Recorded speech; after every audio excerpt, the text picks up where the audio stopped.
If you want to change a Netflix Kid profile to regular one with access to the full content library, simply follow these steps. Firstly, visit the Netflix website or open the app on a device and sign into your account. Once done so, you can see Manage Profile option available on your screen.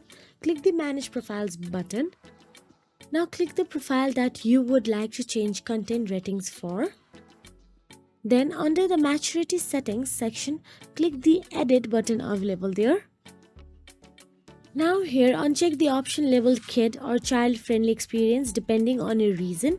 Then you may need to enter your account password to confirm the change. Then scroll down to adjust the maturity rating to allow access to more content.